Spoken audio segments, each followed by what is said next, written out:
Have you ever just looked up at the night sky, seen that faint, milky glow stretching across it, and really wondered, what is that?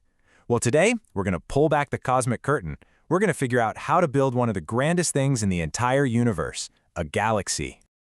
So let's start with a really fundamental question. You've got these incredible islands of light with hundreds of billions of stars all swirling together. What's holding them? What's the glue that keeps them from just flying apart? Well, it all boils down to one thing: gravity. So here's our cosmic recipe. You've got the stuff we can see, right? The stars, the gas, the dust. But then there's that last ingredient on the list, dark matter. And let me tell you, this isn't just a pinch of salt. It is the secret sauce, the silent partner that, as we're about to find out, is the most important ingredient of all. And the sheer scale of all this is, well, it's pretty hard to wrap your head around. Our best estimate right now is that there are about 2 trillion galaxies out there in the part of the universe we can see. 2 trillion! Just let that number sink in for a second. It's absolutely mind-bending. Okay, so when you're faced with this cosmic zoo of 2 trillion galaxies, where do you even start? Well, you do what any good scientist or detective would do. You start by classifying them. You line them up and sort them out by what they look like. And when you do that, it turns out that most of them fall into 3 main buckets. You've got the ellipticals, which are these big, smooth, kind of featureless galaxies. You've got the rock stars of the universe, the spirals. That's us, the Milky Way. And then you have the irregulars, which are, well, exactly what they sound like. They're the beautiful, chaotic ones that don't fit into any neat category. But here's the cool part. Their shape tells a story. Think of ellipticals as quiet retirement communities. They're full of old red stars, and they've used up all their gas and dust, so the star-making factory has basically shut down. Spirals, on the other hand, are like bustling big cities. They're packed with gas and dust, the raw materials for new stars, and those bright, beautiful arms are where all the action is, lit up by hot, young blue stars being born. So for a while, it seemed like we had a pretty good handle on things. But then astronomers started looking closer at how these galaxies move. And, oh boy, they found something that was just wrong. The numbers didn't make any sense. The physics was telling them something was missing from the picture. Here's the problem in a nutshell. Galaxies are spinning way too fast. I mean, so fast that if you add up the mass of all the stars and all the gas, all the stuff you can see, there just isn't enough gravity to hold them together. The stars on the outer edge should be getting flung off into deep space, like kids off a merry-go-round, but they aren't. And this was a game changer. It wasn't some small measurement error. It was a huge gap between what our theories predicted and what our telescopes were actually seeing. It was this shocking realization that all the beautiful stuff we could see was just the tip of the iceberg. The vast majority of a galaxy's mass had to be totally invisible. And this chart just lays it all out. That bar on the left, that's the speed the galaxy should be spinning at based on all the visible stuff. And the one on the right, that's the speed we actually measure. It's not even close. There had to be some other source of gravity, a massive, unseen presence holding it all together. So what was this invisible culprit? This unseen architect providing all that extra gravitational muscle? Well, the solution to the mystery required a completely new kind of substance, something our telescopes had never seen before. They called it dark matter, and that name can be a little confusing.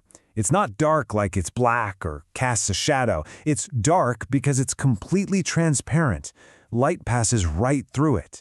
It doesn't interact with light at all. We can't see it, we can't touch it, but we can definitely feel its gravity. And this is probably the single most important concept to grasp.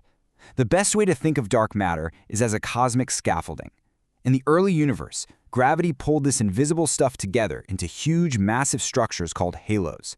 Then, all the normal matter, the gas that would one day form stars and planets and people, was pulled into these dark matter halos. Without that scaffolding, there would be no galaxies, period. So, we've got our scaffolding. But how do we get from a big cloud of gas to the amazing galaxies we see today? Well, it's not a calm and peaceful process. It's dynamic, it's violent. It's a life filled with constant interactions, collisions, and yeah, even a little bit of galactic cannibalism. So here's your 4-step guide. You start with tiny little density ripples, just after the Big Bang. Gravity gets to work, pulling dark matter into those huge halos. Then, normal gas gets drawn into these halos and starts to spin and condense. Finally, bam! The gas gets dense for the very first stars to ignite. And there you have it. You've just made a baby galaxy.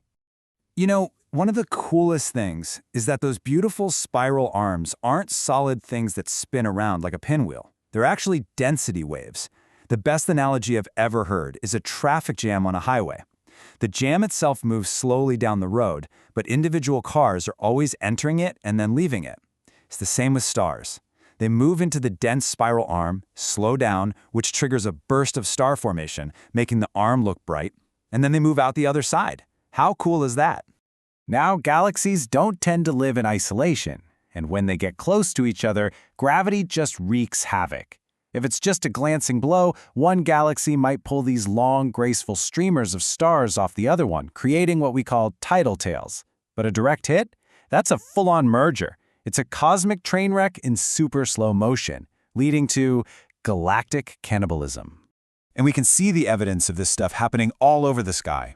It's like being a cosmic detective, looking for clues at the scene of the crime. We look for the telltale signs, weird distorted shapes, those long tidal tails we talked about. And a big one is a starburst, a massive, sudden explosion of star formation caused by all the gas getting squeezed together in the collision. Now, all this might seem like something happening far, far away, a long, long time ago.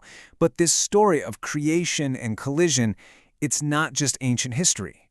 It's happening right now in our own cosmic neighborhood. It's our future. That's right. Our own home, the Milky Way, is an active cannibal. Right now, it's in the process of tearing apart and eating smaller galaxies that have wandered too close. We can literally see the streams of stars from its victims wrapped around our galaxy like cosmic ribbons. It's pretty wild. But of course, this can't last forever. Even our vibrant city of stars will run out of fuel. Way, way down the road, think 100 billion years, the gas will be gone. Star formation will stop. Then, over trillions more years, the last, longest-lived stars will finally flicker out. And what's left? Galaxies will become these quiet, dark graveyards of black holes, neutron stars, and cold, dead white dwarfs. So that leaves you with one final big thought. We look up and see these majestic, seemingly eternal galaxies. But maybe they're just a temporary phase, a fleeting, brilliant flash of light in a universe that is, for the most part, defined by a much longer, quieter, and darker cosmic dance.